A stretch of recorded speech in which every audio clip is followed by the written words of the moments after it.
nationalistes et autres par le gouvernement ethno-nationaliste hindou Bharatiya Janata Party BJP se produit depuis son arrivée au pouvoir en 2014. Le 11 décembre, il a adopté le Citizen Amendment Act par lequel les minorités religieuses de pays voisins peuvent acquérir la citoyenneté indienne, ce qui est près de 2 millions de personnes comme non-indiennes. Celles-ci ont été arrachées de leur maison et amenées dans des camps de détention dont davantage continuent d'être construits à cet effet. Down, down, down, down. The CIA, down, down. Down, down, down, down. The NRC, down, down. Down, down, down, down. The NPR, down, down. Down, down, down, down. The Indian Constitution, long live. Long live, long live. The Indian Constitution, long live. Long live, long live. India, newly freed from over 2 centuries of British colonial occupation, became a republic and adopted its constitution. The Indian Constitution is a radical document that defines us beyond caste, creed and religion. Our constitution reflects our multifaceted freedom struggle, laying the foundation for a just, egalitarian, pluralist and secular country, and it is now under attack. On 11 December, the ruling party succeeded in passing Citizenship Amendment Act. According to CAA, religious minorities of neighboring countries can acquire Indian citizenship while explicitly excluding Muslim refugees, ominously referred to as termites by our Home Minister Amit Shah, and Sri Lankan Tamil refugees from its purview. We stand against their hate, we stand against their fear-mongering, and we stand against their fascism. Azadi! Azadi! These words and the Constitution today have become foundational to the resistance to the Hindutva forces represented by India's Prime Minister Narendra Modi, the Home Minister Amit Shah and many others. Its democratic functioning and its secular spirit, a secularism that has as its essence pluralism and inclusivity. Despite the flawed nature of India's democracy, where inequality has been rife for all these decades, with caste oppression, marginalization of indigenous people, misogyny buried deep in the psyche of many, anti-Muslim bias, nationalism enforced on regions of the country that do not see themselves as part of India, perhaps we can find answers when we look at that powerful message of resistance from apartheid South Africa in 1956, when South African women refused to give in to increasing oppression and said, Watin abafasi, watin imokodo. You strike the women, you strike the rock. For us Indians in the country and in the diaspora, we send out the same message. You strike the Constitution of India, you strike the rock of resistance of the people. What we are seeing today, unleashed by the Hindutva ethno-nationalist government of India, is part of a long-standing agenda going back to the 1920s to make India a Hindu nation based on a very narrow interpretation of what is Hindu. A country where so-called upper caste dominate and hold power, and everyone else, Dalit Bahujans, indigenous people, Muslims, Christians and other minorities will be kept on sufferance, expected to keep their heads bowed down and without protest accept what is meted out to them. In Kashmir, where the majority population is Muslim, Kashmir has had a massive military presence already, among the longest in history. This current repression against hundreds of Kashmiris who have been detained and tortured. They sealed Kashmir off and imposed a media blackout. Then a few months later, they passed the Citizenship Amendment Act. Again, shades of Nazi Germany and crystal now. When the police of the state that should protect you do this, who do you turn to? In light of all that is happening, the international organization Genocide Watch has faced no accident that one of Modi's other besties is Netanyahu. The Citizenship Amendment Bill, which welcomes Hindus and to stand today on indigenous heritage, will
amis de l'Inde, amis du peuple indien, amis des libertés, amis de la convivialité dans le respect mutuel,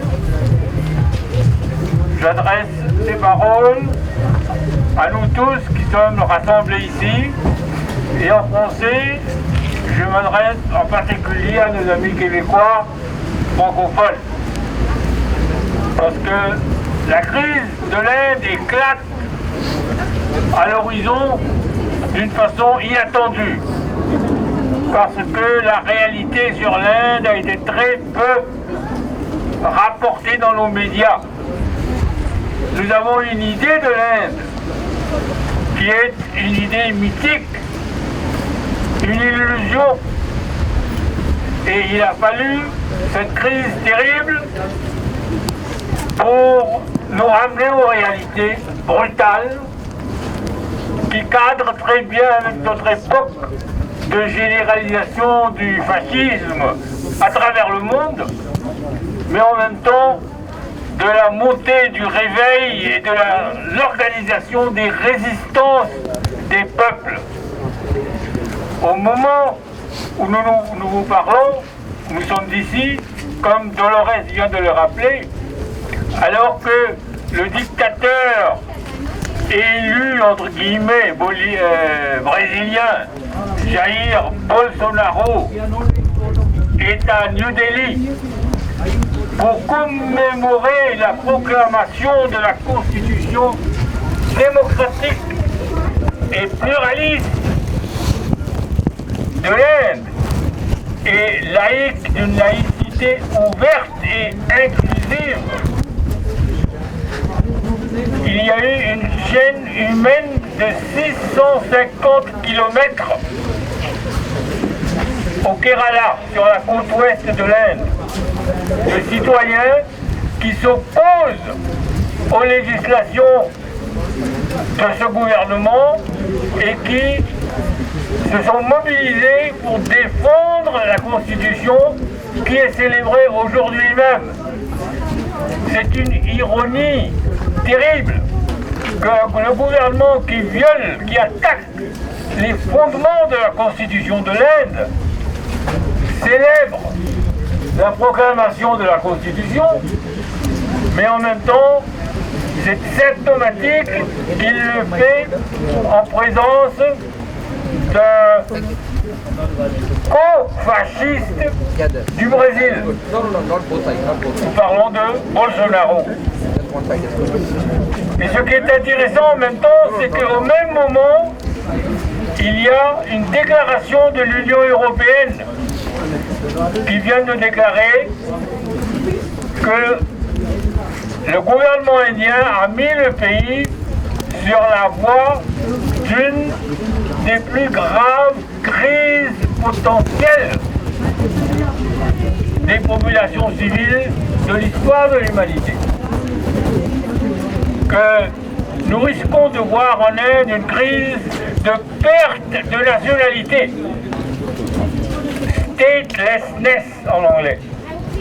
Les gens qui vont être privés de leur nationalité, c'est une crise énorme qui menace pas seulement l'Inde, mais c'est l'Inde à cause de sa taille, de sa tradition, de son histoire, de son poids politique, va avoir un effet incroyable sur l'humanité, sur nous tous qui sommes ici. Ne croyons pas que parce que nous sommes dans l'Amérique du Nord, nous sommes à l'abri. Nous ne le sommes pas.